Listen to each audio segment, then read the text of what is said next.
Welcome to another jam-packed episode of the Sports Card Nation podcast, the show that brings you all the important news from the sports card hobby. We'll have some debates, opinions, new release schedules, and info. Plus, we'll also discuss the sports that so directly affect the hobby we all love.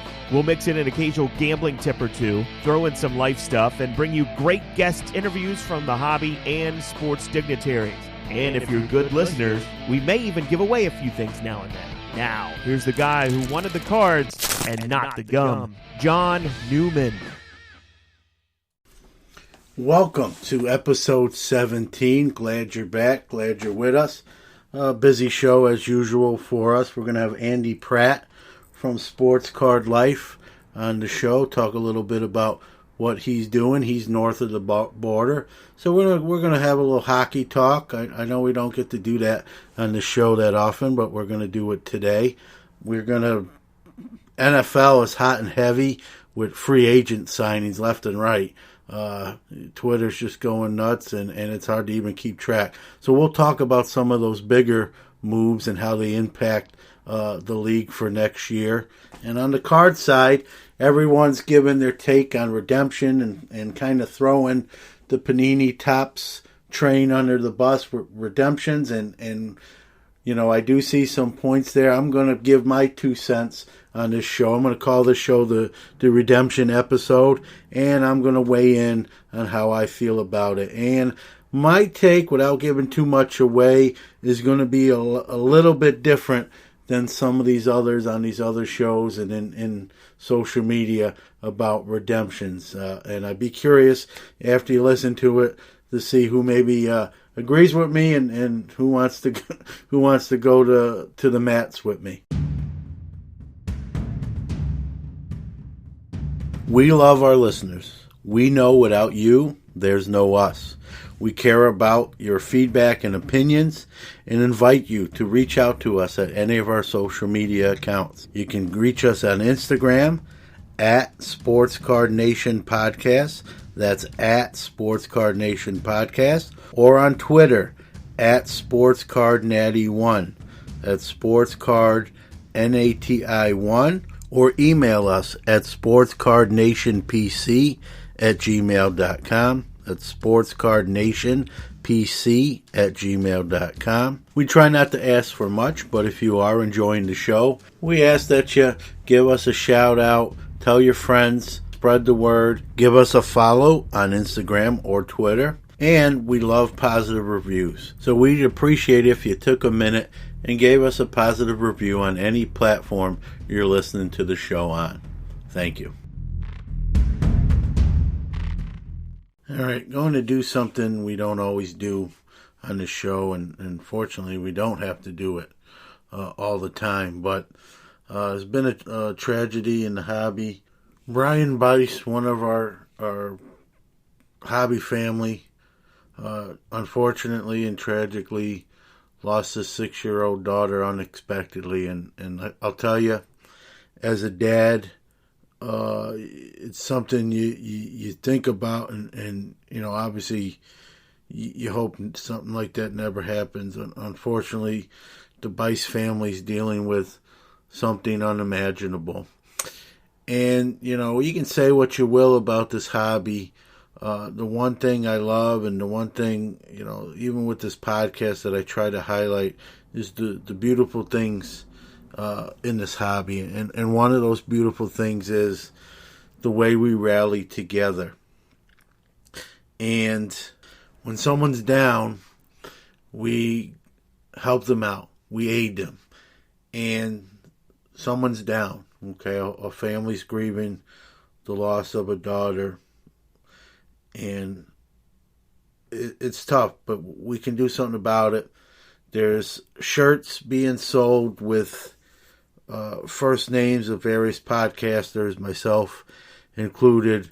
I'm very honored to be on that shirt, but it's not about the shirt. It's not about me.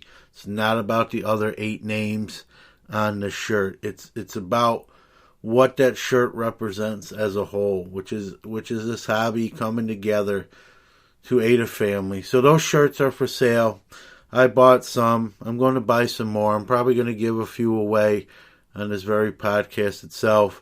If you go to Custom Ink and search Carmen Bice family, that's the young girl who unfortunately lost her life, 6 years old. Go to Custom Ink, Carmen Bice family. The shirts are for sale there. I'm going to post a link on our Twitter page. Also, there's a GoFundMe page. I believe if you search Carmen Bice, it will come up. Even $1, folks. You can't get a bad cup of coffee for $1. But that dollar together as a whole, if we all gave $1 or more, or whatever you can do, if you're a parent and you're fortunate to not have to have a tragedy such as this, do something to help someone like that. And even if you're not a parent, step up, give $1, $2, $5, buy a couple shirts, buy a shirt, help out a family that's down. God forbid, I'm a karma guy. You never know when tables might be turned, and it's nice to know as a hobby, this is what we do. We rally, we pick each other up. We're there when the chips are down and have people's back. So, again, this is not something I do all the time, but really hits home as a dad. It's unimaginable, and we can help out here, and it really shouldn't be a question of if. It should be a question of doing. So I ask you to help the Bice family during this difficult time, whether it's buying a shirt, giving $1, $2, $5. There's nothing that's insignificant during a difficult time like this. And if you have already or you're planning to, thank you. God bless you.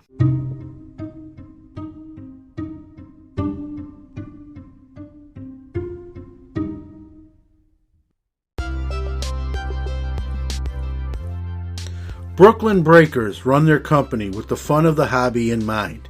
They have some of the lowest priced breaks, many as low as $19.99 a spot.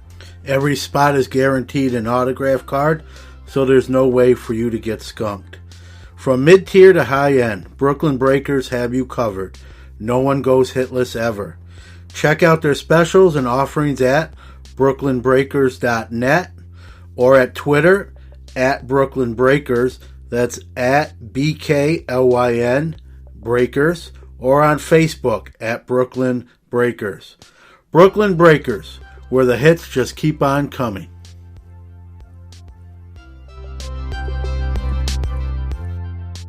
All right, it's time for What's Crackin'.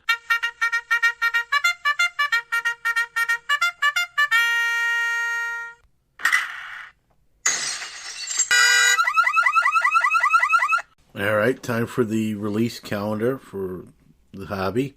On the 15th of March, 2018, Panini National Treasures Football. 2019, Leaf Draft Football. 2018, Leaf Metal Sports Heroes. On the 20th, 2018-19, Panini Cornerstones of Basketball. Also on the 20th, a product I'm looking forward to, mainly because I ordered a case of it. 2019 Topps Inception Baseball. Looks really nice this year. Went with the lighter color scheme. I heard a rumor that they're gonna pack it better. There's gonna be more stuff in it. Should be nicer. I took a flyer. I have a case of 16 boxes. Coming in, so if you're interested, I'm going to do some personal rips. Reach out to me via social media, and we'll see if we can get something together there. If interested, not to be a salesman, but I'm being a salesman. On the 22nd, 2019 Leaf Metal Draft Football, and there it is, 2019 Topps Alliance of American Football. So Topps is back in the football game market, sort of, maybe, kind of, not really. Okay, I gave my take on this in a previous show. I don't really know the allure to the product other than the fact it's Topps and it's football, and I don't think, to me, that's enough to get it done. But we'll see. I'll be interesting to see. I'll be interested to see how that product does once it hits the open market and see how sales go. If breakers embrace it and break it, and if people buy in to those breaks without a huge superstar factor to really drive it. I don't know who the big name would be. Trent Richardson. It's really not Christian Hackenberg. So, I don't know. It's like I said before, I don't see a Kurt Warner type coming out of that league, that deal. But you never know. I could be wrong. It wouldn't be the first time. So I'll be curious to see how that whole thing shakes out and how the sales of that product do. So it's the hot button topic of the hobby right now, and not just right now, but a lot of times, redemption cards, the redemption debate. I know a lot of the other shows and people in the hobby, big time people have kind of weighed in, and it's sort of a lot of Panini and Topps bias, and I understand it.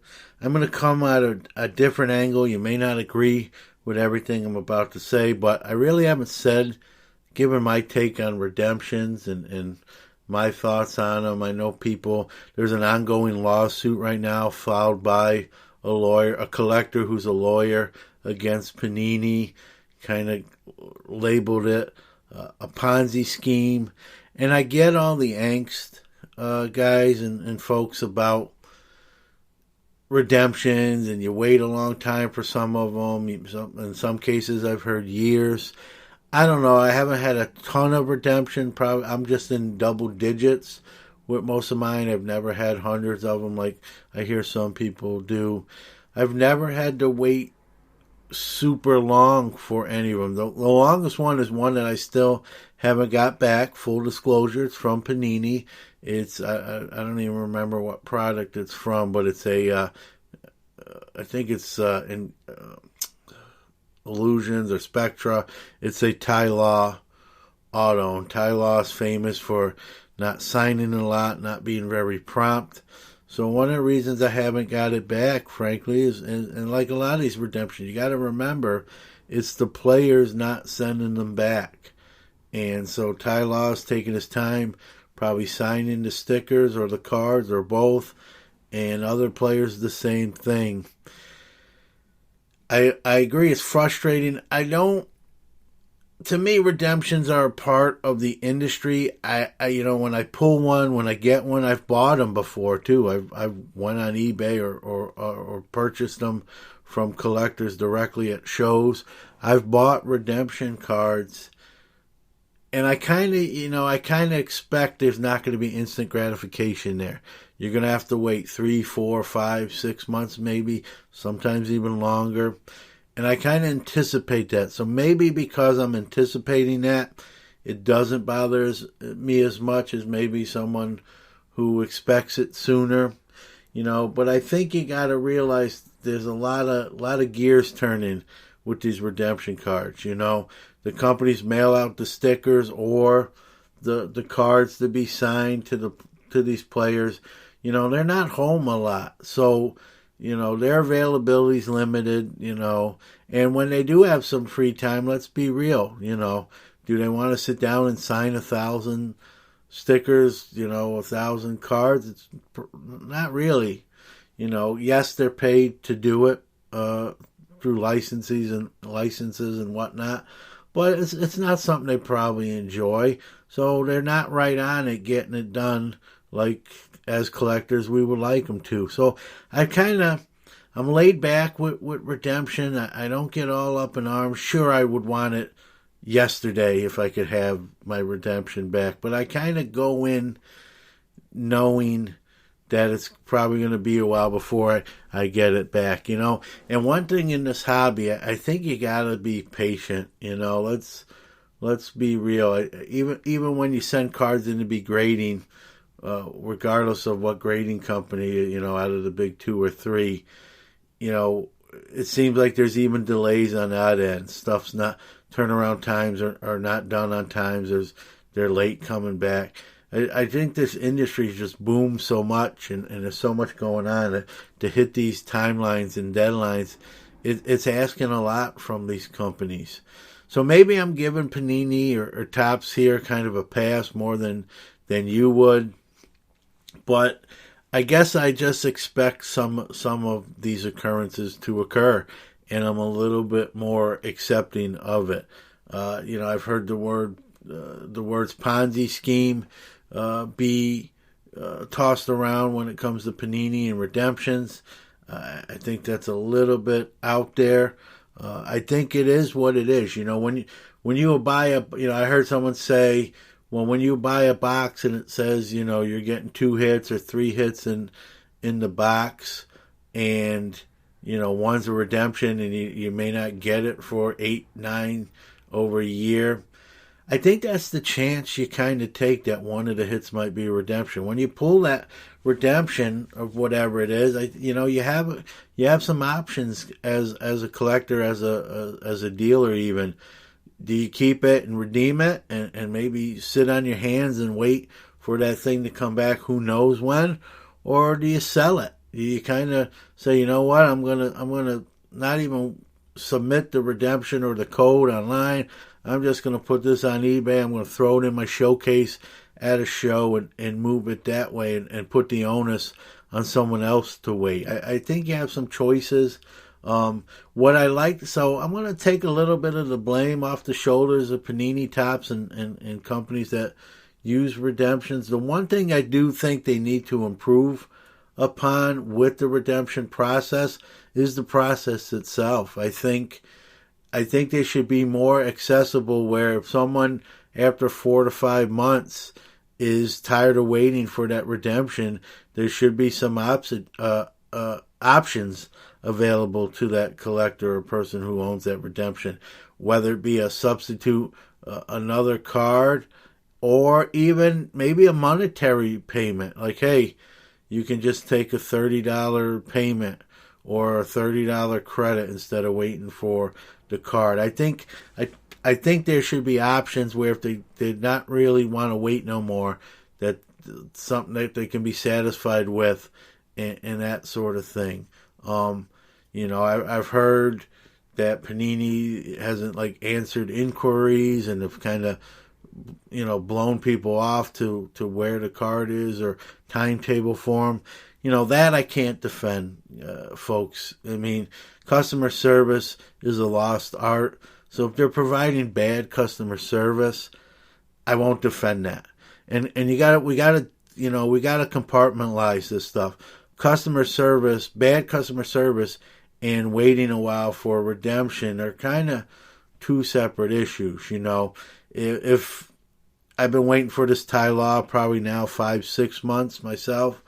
If I get tired of waiting, but most of the time I don't even remember it, to be honest with you. But if I got to a point where I'm tired of waiting and I called Panini or emailed them or tried to contact them in some form or fashion, and I didn't feel like they were receptive or gave me another option, I mean, that's maybe where the problem lies. But again, these companies have to wait for these things to come back, the stickers or the cards that are being signed by the athletes, and they're at the mercy of that athlete as well. We can't have our cake and eat it too, folks. If they did away with redemptions, the quality of players you might be able to get autographs of from a card pulling, opening the pack would go down. Okay, regardless of what you think of the wait times and the turnaround rate, if they just said, well, we're making a product, there will be no redemptions, everything will be in the packs, it can be done. It's not impossible. It's probably not hard to do, but the quality of the autographs that you could potentially pull will probably significantly decrease. And I don't know if people would sign off for that trade-off. I wouldn't personally. So probably a different perspective than you hear on most shows or people giving their opinion on redemption cards. The other thing I want to say, and it might be a little harsh, but people are complaining about these redemption cards and they're all up in arms. Okay, I understand that, but you're still buying the product. You're still buying in the brakes with the company's product that you're angry with. So how do you, if you want change, when does change occur? If you know anything, I've been alive 46 years. If you know anything about economics and free enterprise, change comes when you hit somebody in their pocketbook. That's when people take notice. Money drives a lot of things in life. And Panini's still selling products out. Breakers are buying it by the caseload. So they're if there's a message being sent, they're not receiving it, other than the lawsuit and people complaining, some of the social media complaints. But if you're really not happy with a company or a product, then don't buy their stuff. If I go to a restaurant and the service is terrible and the food's bad, I'm not just complaining about that and then going back there next week and eating dinner there again. So those that are complaining about the redemptions and this is ridiculous and Panini's terrible and horrible, they should be ashamed of themselves, we're suing them, it's a Ponzi scheme. But those people are still buying that product from that company. And that's what I don't get. It's sort of hypocritical. I won't say it's completely hypocritical. And I'll defend you in this terms, folks. There's really only two, manufacturers of cards right now, Topps and Panini.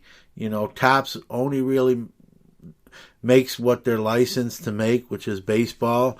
And, Panini does do the things they're licensed in, basketball, football. And they do make baseball with the airbrush logos and whatnot. And so the choices are limited. If you collect, I know you're kind of forced in a way. I hate to use that word, but sort of forced into buying these products if you want to have diversity in your collection and whatnot. Obviously, if you're in the breaking business, you can't not sell Panini products. There's probably 60% of your sales right there.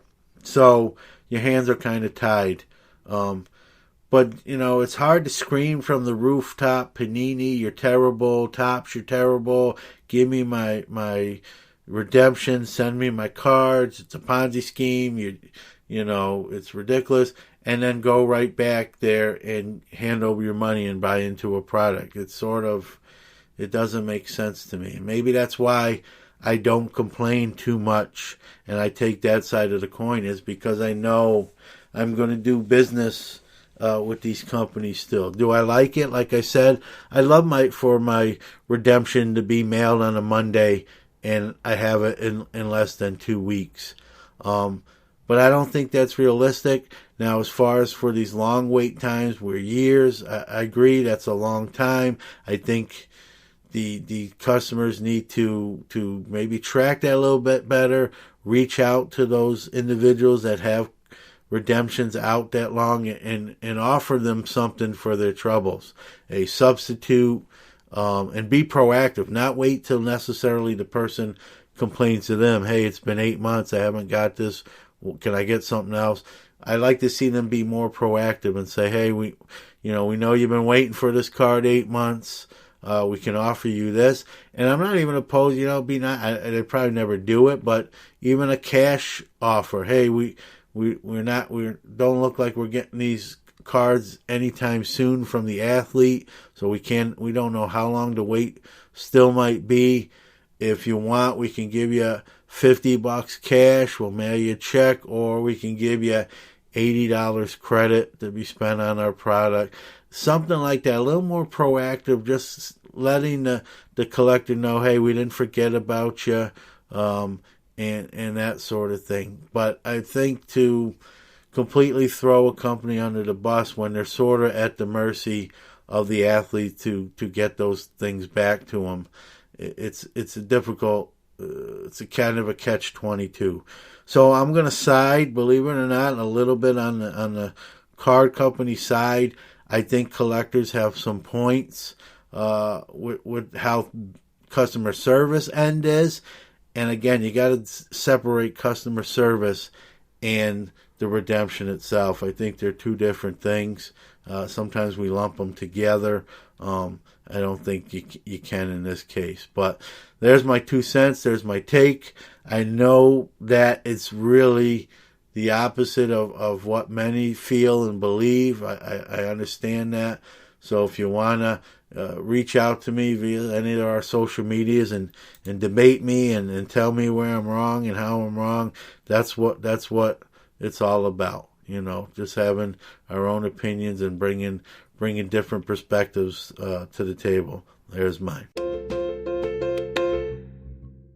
All right, we have a special guest on the Sports Card Nation podcast guest line. He goes by the name of Andy Pratt. He's from north of the border. Here in the States, we sometimes take for granted our neighbors to the north that they do obviously hockey cards, but they do everything as well. There's Major League Baseball in Canada, basketball, and everything. And sometimes we forget about that. I don't, but I know some people do. And we don't talk a lot about hockey on the show. That's something I'm looking to change, and we're going to do a little bit of that today, amongst everything else. He's not just about hockey. His name's Andy Pratt. He hails from Newfoundland, Canada, to the west. And I noticed, he gave me a compliment that he listened to the show, and he liked it, which I always like to hear, rather than the alternative. And we talked about, hey, he said he was from Canada, and I definitely said, well, we'll have to have you on. And he does I guess I'll call it a webcast on YouTube. I'll let him describe it better than I probably just did. But it's real interesting. He has a real interesting take on things. We have some similar thoughts, and I'm going to bring him on at this point. Andy, welcome. Hey, John. Thanks for having me on. I'm excited to chat with you. Yep, and we talked obviously offline as well, and we're similar age, so we kind of, I don't want to say we think exactly alike, but we have similar thought processes. We grew up, with cards. A lot of it is based on even social things and things in life. So we have, even though we're maybe from different countries, we grew up in the same era, so we're familiar with a lot of the same things. We, similar story. I know. Like me, you got into cards, in the early '80s, and like a lot of stories, I know you told Absolutely. me, you told me you kind of, and a lot of people could say this, you were in, and you're kind of out, in, kind of out. If I'll turn it to you. If you can kind of give the listeners a little bit of your hobby background, kind of where you started and where you are now, and where you're going with it. Yeah, awesome. Sounds great. So, yeah, it is neat to chat where we do have some similar background, similar era. So we some of those same memories are fun to chat about.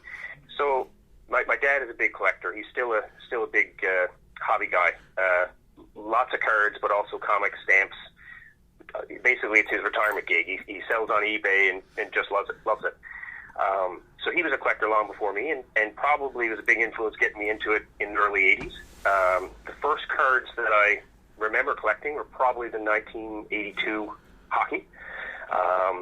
And then it was a couple years later, so I never had complete sets of the first few years. But in 88, around, I guess what you call the boom, or the golden era boom of cards, Yep. Went into it in a big way. So as a 12 to 14-year-old kid, 15-year-old kid, cards were basically my life at that point. That was a lot of people's stories. It was mine, and then it's the old classic. Girls come into play. As a young man. Yeah, music and girls. it was some other interest. So by 92, I think, was when I kind of faded away from it with some other interests. From 87 or 88, I should say. I remember my dad came home with a case of '88 hockey. So that would have been Brett Hull, rookie year. Yeah. Joe Noondijk, Pierre Turgeon. And so we opened tons of boxes, put a bunch of sets together, but we also kept the boxes because we would set up the tables at the card shows and the expos and sell them that way as well. Well, it's funny you say that. Your dad's nicer than me, I think, because my son's 19, and if I have some stuff to open, and he'll buy his own stuff too. I don't want to make it like, but I don't like. He'll say, "Hey, can I open a couple packs?" And I don't know if he's going to listen to this, but I usually say yes, but I kind of want to say no. Well, they were 35 cents a pack in '88 too, right? Yeah, that's different.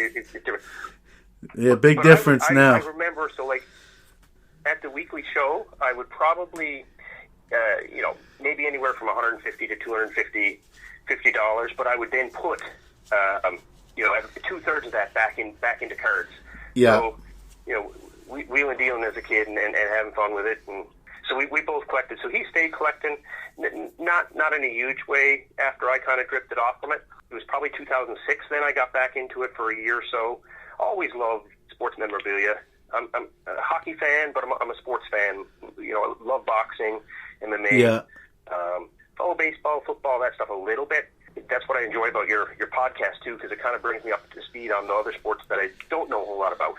Yeah. A few months ago, last couple of years, I've had that inner voice kind of telling me, there's a passion that I have for the hobby. I'm very nostalgic about it. Nothing but really, good memories of my childhood. I got some ideas and plans that I want to, as an investor and a collector, just that inner voice telling me to do it.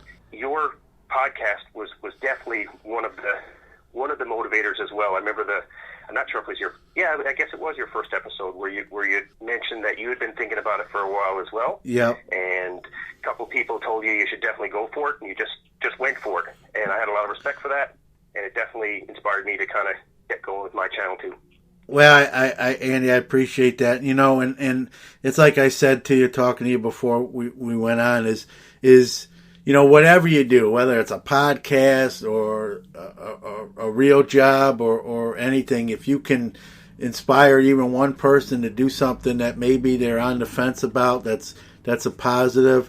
I mean, that's one of the biggest compliments you can get. I really appreciate you saying that. And I would say that to anyone listening, anyone listening right now, not just podcasting or doing a web show, but anything that's positive. And you never know what kind of positive effect. It's kind of like a domino reaction. You don't know what kind of a positive effect it may have on someone else. And if you want to do something, you only live once unless you're Shirley MacLaine. You should really go and do it, and that way you won't look back years from now and say, man, I wish I did that, but it might be too late then. With regrets. Exactly. Yeah, and so 100% agree. I think you got it. And what's the worst that can happen? You try and you're not successful. There's a lot worse things in life, like the old saying goes, better to try and fail than to not try at all. And absolutely. I'm a big Rocky fan. I remember Adrian talking to Rocky and basically saying, what if you don't win? Well, you can live with that. But you can't live with the regret. Right? It's true. If your intuition is telling you to do something, whether it's business or anything, and for whatever reason, whatever hesitation or something holding you back, just go for it. Yeah, absolutely. Yeah. And I'll even the piggyback off that too, Andy. You gave me a little credit there, but ultimately that's you going and doing it. That's your inner voice saying, I heard what John said, but you still have to go and do it yourself. So you got to give yourself as much credit, if not more, as well, because it's one thing to hear advice or to hear something positive, but to take the initiative and do it, that's all you, and credit back to you. Cool. Appreciate it as well. So I know I spoke to you, like I said before we came on, and I watched your shows on YouTube. I'll give you a chance here later on to give all those specs out so people can watch as well, because I think it's definitely, they definitely should. you're doing, Thanks. and you're doing something kind of with them, putting, acquiring some stuff, a portfolio. You coined it the IP. What is it? I don't want to. Yeah, so it's two children, a little girl, little boy. No, it's all cool. The name probably threw you. So the little girl's name is Prescott. Isaiah is my son. They're 4 and 2. They'll be 5 and 3 in May.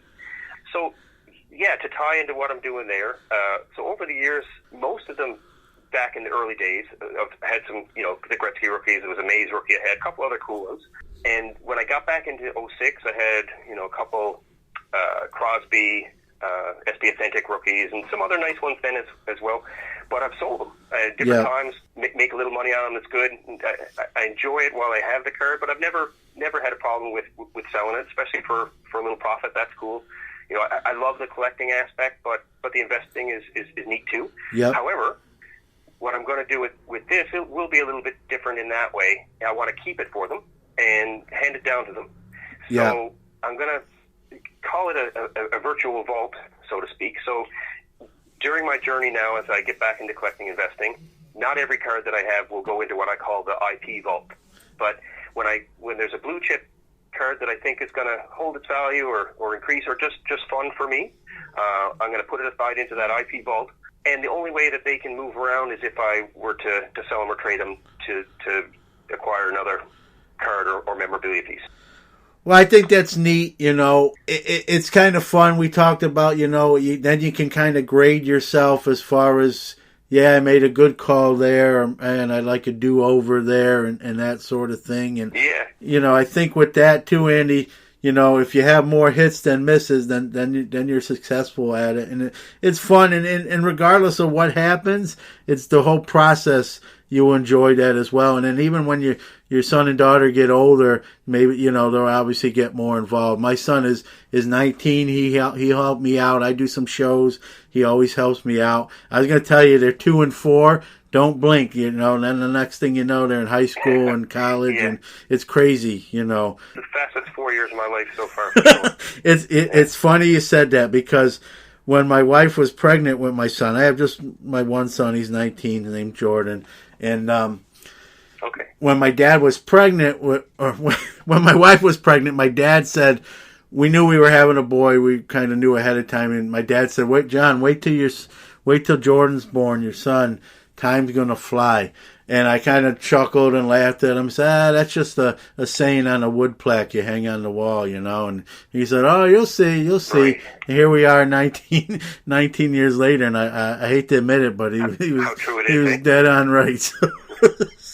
So I always... He does some of the shows with you? That's my son, What I look forward to doing down the road. I bought the sticker book for him this a couple of months ago, and we never really took a whole lot of interest to it, but I'll try again next year and keep going. Yeah, well, they're young. There's so many things at that age that are trying to get their attention, and half the commercials are geared to those age kids trying to, get them, and I mean, it's hard to replace toys at that age, They'll like you said, you wean them in it a little bit, I think a lot of times too, kids take kind of a lead from dad. They see where your passions lie, and they'll slowly, you know what I mean, that they tend to head that way. Even my own boy, my son's an athlete, so he's kind of athletically inclined, and sports just come kind of natural. He's a huge sports fan like myself. So, and then me being... Awesome. You mentioned to me before that you used to coach football and baseball too, hey? Yeah, I coached at the high school varsity level, and that was fun, Unfortunately, between my son actually graduating, he's headed to college in the fall, and my real job, I just don't have the hours that you need to dedicate to the kids. But I did it for 10 years. I loved it. I miss certain things. I don't miss certain others. But like anything, maybe someday, I joke with my wife, maybe someday, when I get older and maybe have a little bit more time, it'll be something I think about doing again. Right on. So I never really, you kind of turned the question on me. I never really actually got to share that. So kudos to you. Yeah. There you go. Perfect. I think your listeners would definitely be interested in knowing some of those things. I mentioned to you earlier about how I'm a podcast listener in the car, so there's a lot of times you might miss different tidbits of what's being said. Yeah. So hearing it a couple times is cool anyway. So. Yep, I appreciate that. And that's the thing too. What sometimes with the cards, people are really into it, have a passion for it. That's great. But, everyone has other things too. They're more than just the cards. And sometimes we forget the people behind it, and the other things that we have in life as well. And sometimes it's good to balance it all out. If you're too much into one thing, you get burnt out. You kind of get annoyed by it at times. And it's good to have a good mix of a few different things so you enjoy everything, that way.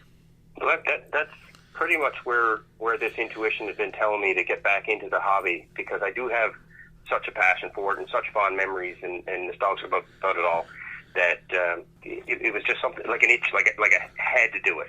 And no, I'm excited to because you had mentioned actually that the hobby is people, and I want to get back involved and engage with learn a lot. I am new back into it in the last few months, and it is kind of overwhelming with all the different set releases and products that are on the market, but that'll be fun to learn as well. But the hobby is essentially the people, and I have fun in engaging and just chatting, and had I not got back into it, never would have had a conversation with yourself, and I think that's awesome. It's fun. I get to chat hockey cards. This is awesome. Yeah, and I believe that too. Andy, the hobby is people. I've done shows now. 90s. I'm trying to do the math in my head. Probably 89, 90. And so you're talking 29 years of shows, somewhere around that. And some of the best memories, it's nice to make sales. Obviously you set up at a show, you want to make some money, so it's not all for naught. But some of the best shows aren't just the dollar signs you may have made that day or that weekend, but the conversations, the passion, talking to someone who's passionate like yourself, and not even talking cards, but maybe talking sports or some current events and that stuff. We forget about those those social interactions that come from the hobby. Like you said, even having this conversation on the podcast, we probably never did that, obviously, without cards being that common thread. So, sometimes we lose sight of that, and I don't, but I think some people do, and I always want to shine a light on that. Insights and wisdom for sure. Yeah. So if someone is blessed if their work can be their passion, and I've been fortunate in that regard with some other stuff that I do as well. But someone's passion can be their hobby as well, So if someone gets a lot of enjoyment and joy from collecting and the hobby, well then perfect, mission accomplished, right? Yeah.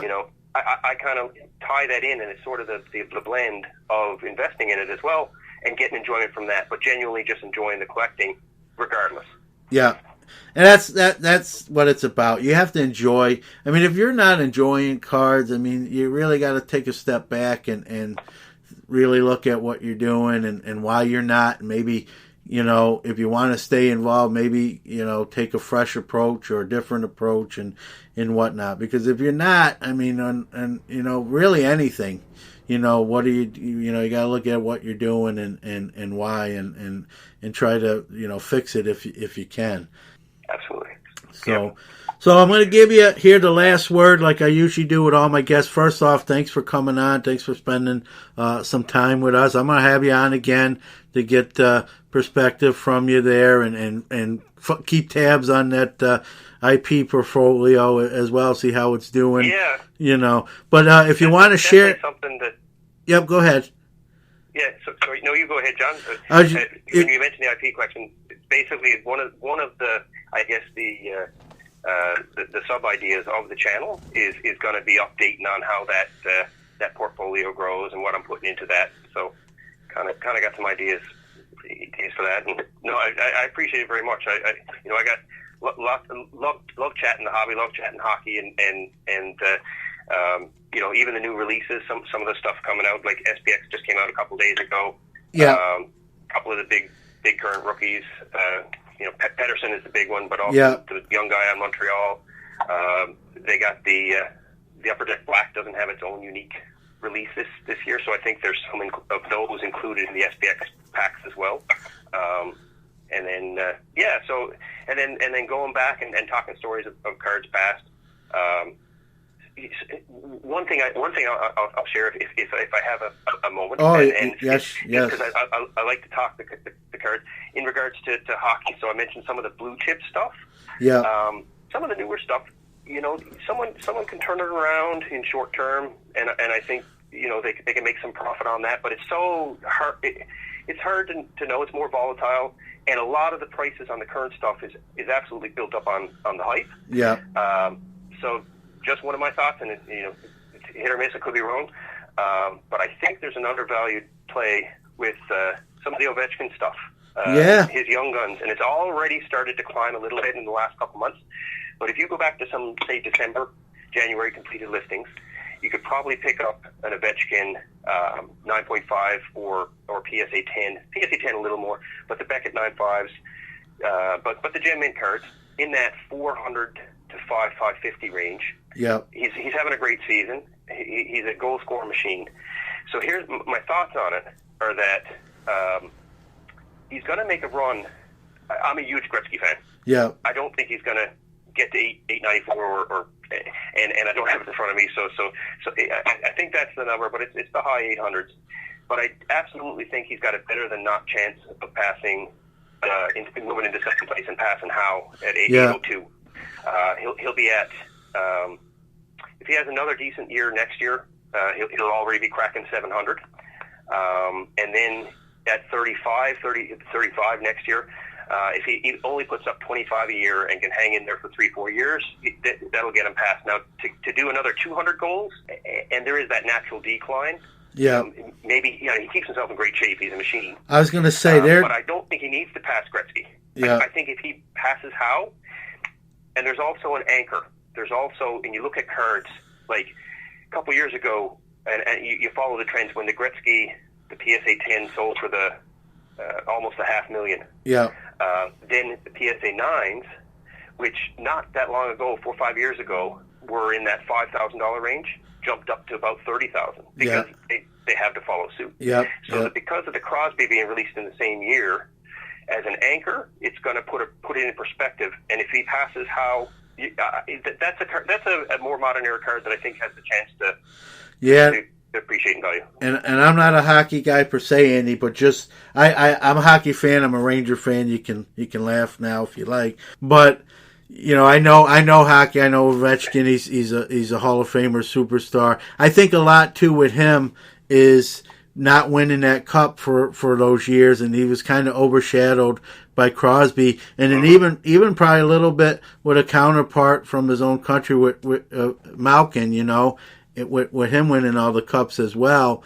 And now that they, that's right. Now that he's finally got that monkey off his back, so to speak, with winning the Stanley Cup, I think people now are starting to appreciate the numbers. You sometimes forget about the numbers because that's you right. say, "Oh, he doesn't have a championship. He doesn't have his name's not on the Stanley Cup."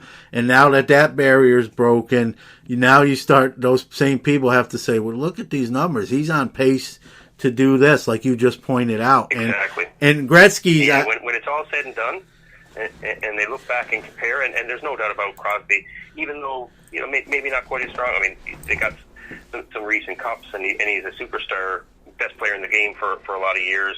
Yeah, debatable currently, yeah, but undoubtedly a superstar, and rightfully so. All the accolades that he's been given, but I think, like you said, when they look back at the full body of work of the two of them, or even Ovechkin compared to anyone else, it's going to be hard to deny. And because of Crosby's card prices are substantially higher, that's an anchor for the Yeah. Redskins to creep closer. Yeah, and I think you hit it right on the head. I think that gap closens a lot now, than ever before between the Right. Cup and people starting to notice where they were kind of not really paying attention before. And, we talk about Gretzky. I mean, his numbers are like video game-esque, I don't see, I don't know. I'll ask your opinion being a hockey guy, Andy. I don't see anyone ever besting his numbers. I think whoever's second in a way is kind of 1A in their own right, because I just don't think that's right. In the goals, he doesn't have to pass Gretzky. Second to Gretzky is a win. And oh no, his are so stratospheric. It's unbelievable. And you know what? I'm a hockey fan, but I'm a Gretzky fan as well. Yeah, and you can scale it with any different curve of goal scoring errors and points errors. And he's still head and shoulders. So yeah. Yeah, I think second place is really first place almost when compared to Gretzky, because I just don't see any way people can match those kind of numbers. I don't even care how long you play. They're just insane. And I think people who if you're listening to this and you don't know Gretzky's numbers offhand, go take a look, and it's crazy. The amount of games played and the points scored he has and goals and assists, it's almost every goal the teams he was on, whether it was in Edmonton, LA, even towards the end of his career with the Rangers. I mean, almost every goal those teams scored, he had some sort of hand in, either scoring it or the assist. So his numbers are just, I still say this to people when we debate like greatest athletes of all time, and a lot of times people kind of skip over the hockey guys, and I always bring up Gretzky's. I mean, the numbers he put up. He's arguably has to be talked about for sure. The numbers he put up are it's you wouldn't believe them if you didn't know they were accurate. If you read them, you say, okay, what did he really do? And no, that's really what he did. Look at the back of the hockey card and you think it's a typo, right? Because it's just he had a Hall of Fame, 1,000 points. It's escalated in recent years, but 1,000 points used to be in the benchmark of at least being considered for Hall of Fame contention, and he passed 1,000 points in his early to mid 20s. Like it was crazy. It's really insane. Shattered record. Well, he came in his rookie year, which he wasn't eligible for the Calder Trophy because he played in the WHA, the World Hockey Association, Indianapolis, for a year or two prior. But he tied in the scoring, but won the Hart Trophy for valuable player. Yeah. And won it then. So he was the MVP for the first 7 years of his career. So when you compare it to other sports in that kind of regard, he's dominating. Because you can look at there was never, you talk about the greatest players ever, which is another debate altogether. But yeah, Gretzky was phenomenal. His numbers are off the chart. It's worth looking up if you don't know him. Yeah, definitely. And the guy, the only comparison I can even make, and this one might not even necessarily be fair, is probably Michael Jordan in basketball. Between titles and just winning MVP literally every year, you could just might as well hand him the trophy before the season kind of starts, type of deal. You knew barring injury that's what it was going to be. And here's the other thing you forget. A guy that good, they're going to draw attention, and there's going to be a game plan to try to stop that person. Yet they still perform on that levels, even a bigger testament. Yeah. And it's just amazing. Every level that he went up through his career, especially when he hit the big leagues, they just said his skills wouldn't translate. So he was a target, and the guys just said he was so elusive they couldn't hit him clean. Later on he had some enforcers that watched his back and rightfully so to protect the best interest of the team and the whole league. But no, he proved him wrong. So. Yeah, and I think people don't know what like you said and I said, if you haven't looked at Wayne Gretzky's numbers, take a gander. I think you're going to be, your eyes are going to get wide as saucers when you see that. I mean, you don't have to be a hockey fan to know that's just amazing stuff. So 100 points nowadays is amazing, and it is a little bit lower scoring error, no doubt. But so he broke in, I think it was 137 points, 164 points. Then he started, he hit, it was like a 6-year span where he had 180. Then he did two 200-plus point seasons, 196-point season, 2 more 200 points. Yeah, so he had like 1,200 points at 24 years old or something. And that's insane. You know, when you think a hockey season's 82 games, and you almost have to average those 3 points a game, and that you know, some games maybe the team they lose 4-1, so you're not going to be able to get 3 points. So you got to make that up on another game and get 5 points in that game, and it just to think you almost average 3 points for the season per game, that's insane. Yeah. I mean, the Oilers that was their style. Like I think you said, how much involvement he was with the team scoring. It was like 50%. Like so, if they were scoring 400 goals, he either assisted on or scored himself on 50% of the team's goals. Yeah, and there's probably a few years too, Andy. That might have been even a higher percentage on some really, really strong years. Yeah, I'm not certain of those percentages precisely, but exactly. Yeah. Well, I appreciate you coming on, Andy. We'll have you again on because I don't want to ignore the hockey segment. It's a viable part of the industry, and I feel bad because I don't know enough to, and I'm not one of those phony guys. I'm not going to talk about it when I don't know something and go through the motions. So I'd love for you, to come on at least periodically and kind of fill in those blanks, and whatnot. But right now, what I want to do is kind of anything you want to, give your YouTube address so those people can check out what you're doing and what's coming down the line as well. Yeah, that'd be awesome, John. Thanks, and it's been my pleasure. So I just started the YouTube channel last month, so it's brand new, but I'd love some people to check it out and have a watch. Subscribe if they would on YouTube, Instagram, and Facebook. It's just Sports Card Life. And if anyone wanted to get a hold of me, it's Andy at thesportscardlife.com. And again, it's something I'm going to be following you. I want to see how that the IP does and keep tabs on it. I love stuff like that, analytics, and if you have passion for the cards as well, that's even better. So again, thanks for coming on. It won't be the last time. We got to get some hockey love on this show, and you brought it today. So thank you. That's wicked. I really appreciate it, and look forward to chatting again. I know I can talk fast and ramble, so I hope your listeners enjoyed it as well. No, I'm sure they will, especially the hockey ones, and that's what I don't want. That's why I said, Andy, I don't want to shut out any segment if I really don't have to. So thanks. You got it. All right. Look forward to talking again soon, John. Thanks. Really appreciate it. Yep, same here.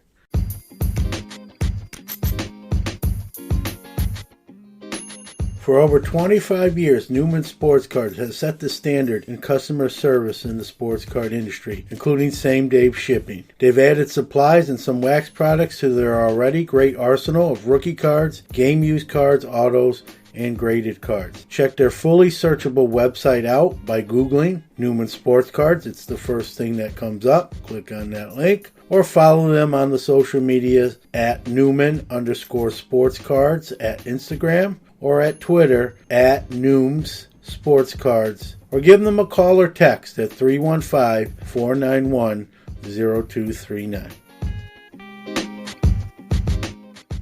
It's time for From the Box Seat.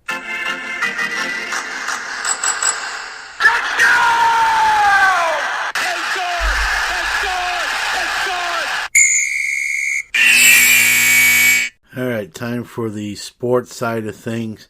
Going to be football heavy today. Free agency is crazy.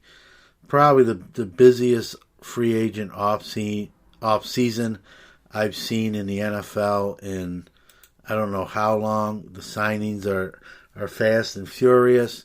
Some people getting cut. I'm going to just kind of go through this, talk about some of the notable ones and interject some of my thoughts here. Start right off the bat with Nick Foles getting a 4-year deal worth $88 million from Jacksonville. He's 30 years old. He's proven recently that he can win big games. And Jacksonville, had hitched their wagon to Blake Bortles, and while he showed glimpses at times, he's proven that he really can't get it done. He can get turnover happy, and they're going in a different direction. Even with a little bit older quarterback, they're trying to get a proven winner. They think they have the right pieces in other spots that Nick Foles will make the difference. Time will tell. This is a team that's less than 2 years removed from an AFC Championship game, one which really they had the Patriots beat and they let them off the hook. So we'll see. Teddy Bridgewater goes back to New Orleans for a year and $7.25 million. He had an offer from Miami. I thought he probably had a chance maybe to win the Dolphins' starting quarterback job, depending on how that all shook out. But going back to New Orleans, he's going to be holding the clipboard for one Drew Brees. So I'm a little surprised by that. I don't know what the money difference, if there was one between New Orleans and Miami, but if he wanted to start, I think Miami probably was the better of the two choices. But, we forget, too, that it's not just the teams, but these guys have families and where they want to live and kids to go to school with. So it's a lot more than just the money and the team. There's some other factors we forget about, too.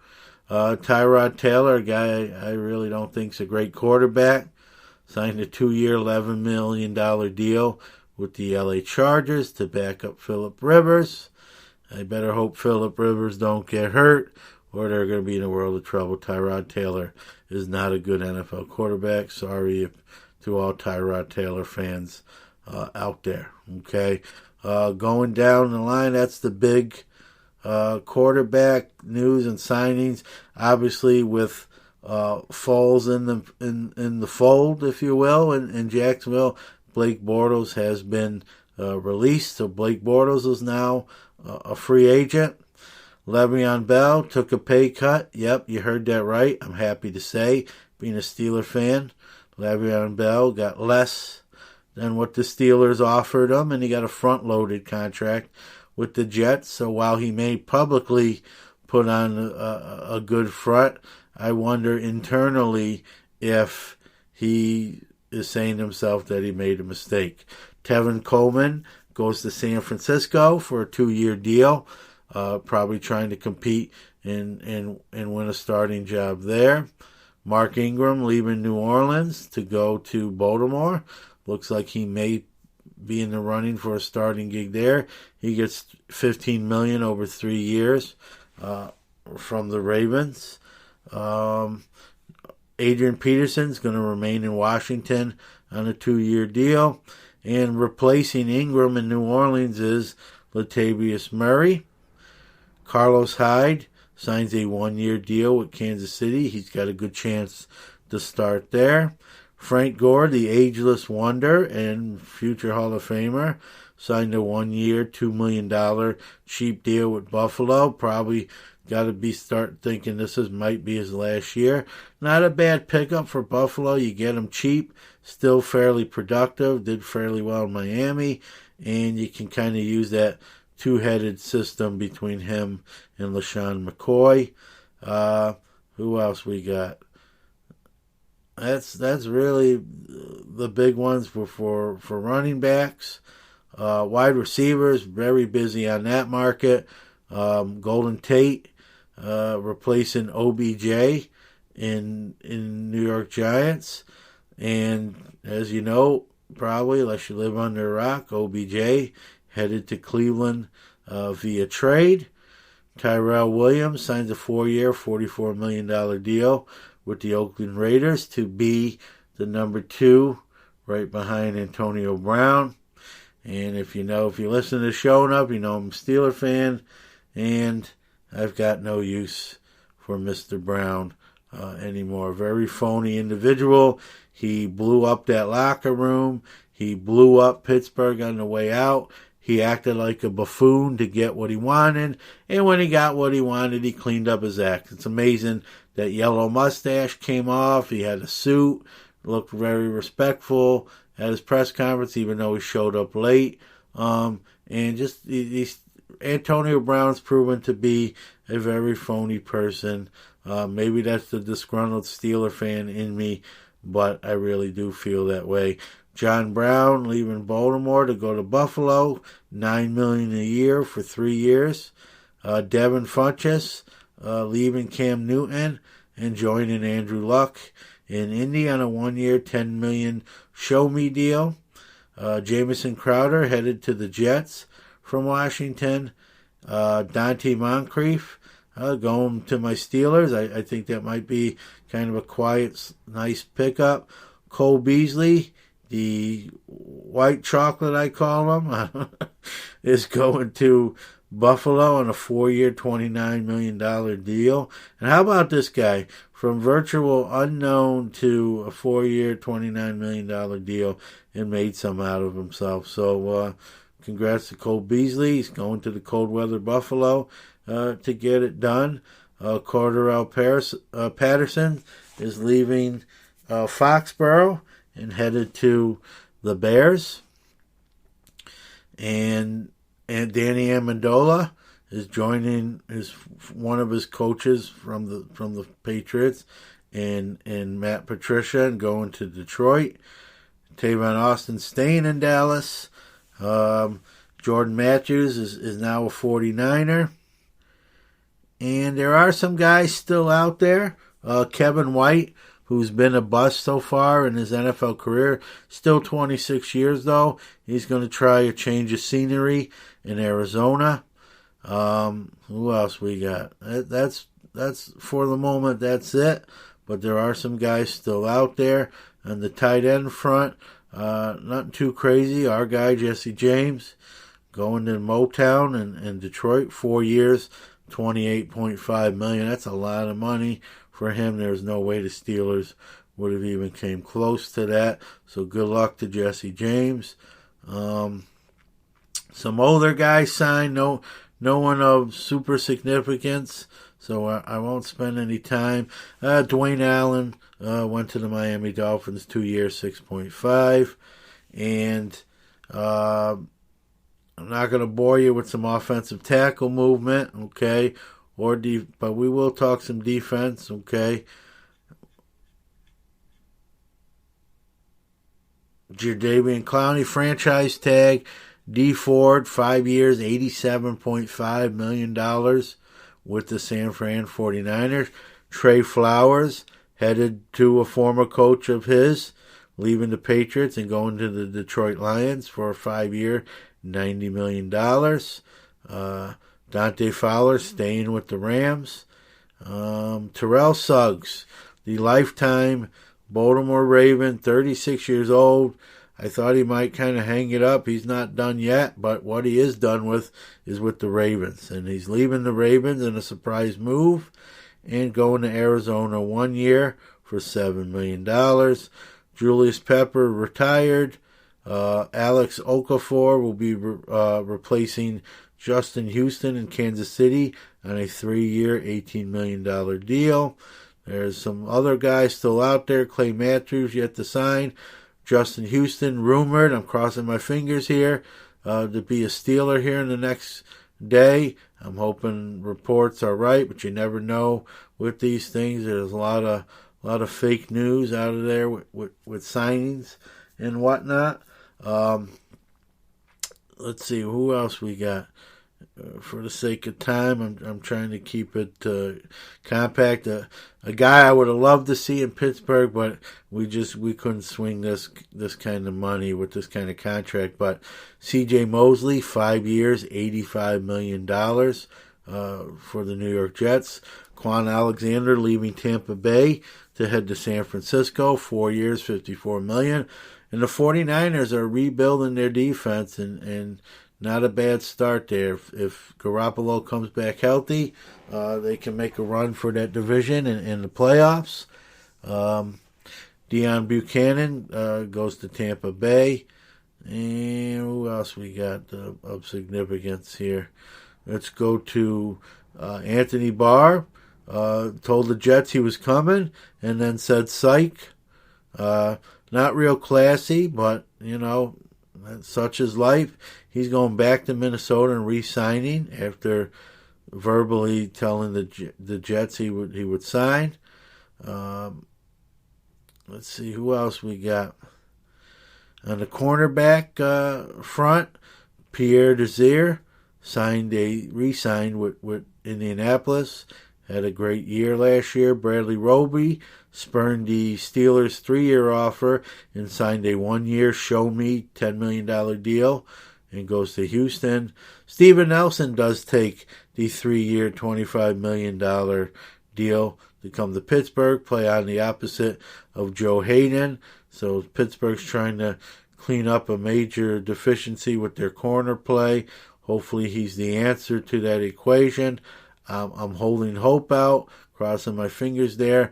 I don't know a lot about Steven Nelson. It depends what you read. Some's good, some's bad. Let's hope we get the good Steven Nelson and that sort of thing. Jason McCourty is going to remain in New England. But there are some other corners out there for those that are still in need, and I'd like to see Pittsburgh even grab another one. Landon Collins signed a 6-year, $84 million deal with Washington. To me, that's a lot of money for that guy. I like him. I was actually hoping the Steelers would make a play for him, but not in that stratosphere. So Earl Thomas, we always think he's older than this, but he's only 29 still. He inks a 4-year, $55 million deal with Baltimore to replace Eric Weddle, who's going to the Rams on a 2-year, $10.5 million deal. Clinton Dix joins his third team in 3 years, going to the Green Bay Packers' arch rival, Chicago Bears. LaMarcus Joyner signs a 4-year, $42 million deal with the Oakland Raiders.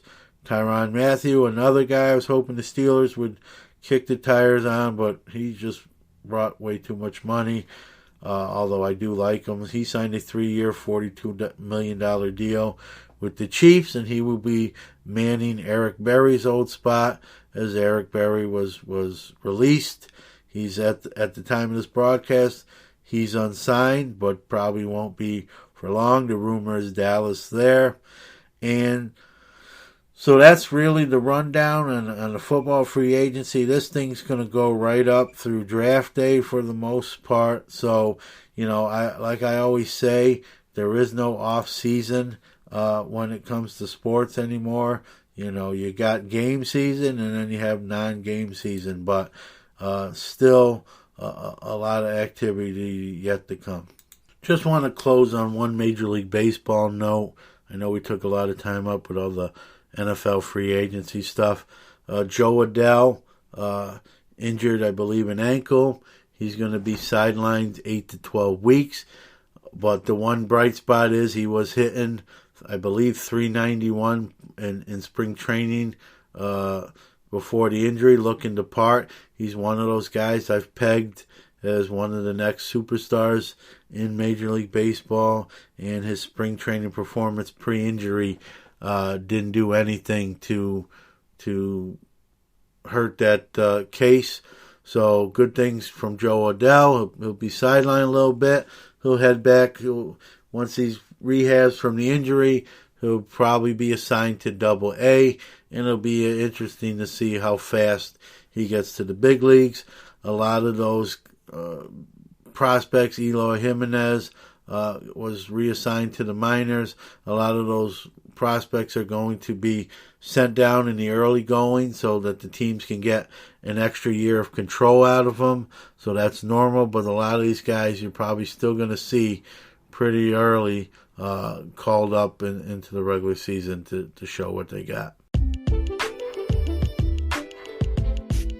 Have a business or event you'd like to promote or highlight? Become a show sponsor. For a very affordable cost, we can highlight your company or business, either on the podcast or on our website or both. So whether you're a dealer, a breaker, or any other business, we really would love to work with you. Contact us at any of our social medias or email us at sportscardnationpc@gmail.com. That's sportscardnationpc, all one big word, @gmail.com. We look forward to working with you.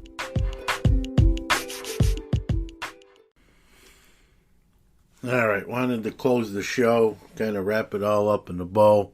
Want to thank Andy Pratt for coming on, bring a little hockey insight. Something I'm going to do more of. We'll have him back on, talk some more hockey at different times. Again, help the Bice family out, even if it's $1. $1 goes a long way. If everyone gave $1 in the hobby, just all total, that can help them out. It makes you feel good. All right, it's good for your soul. And if you're a karma person like me, it's a good thing. And I'm excited to welcome Brooklyn Breakers to the Sports Card Nation family. Happy to have them on as a sponsor. Expect big things from them. We're going to do a little interactive things with them and whatnot. So happy to have them aboard.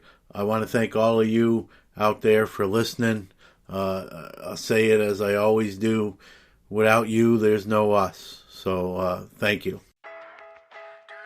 You've been listening to the Sports Card Nation podcast. Join host John Newman next week as he gives you another jam-packed episode of all things related to the sports card hobby. And a little extra fun, too.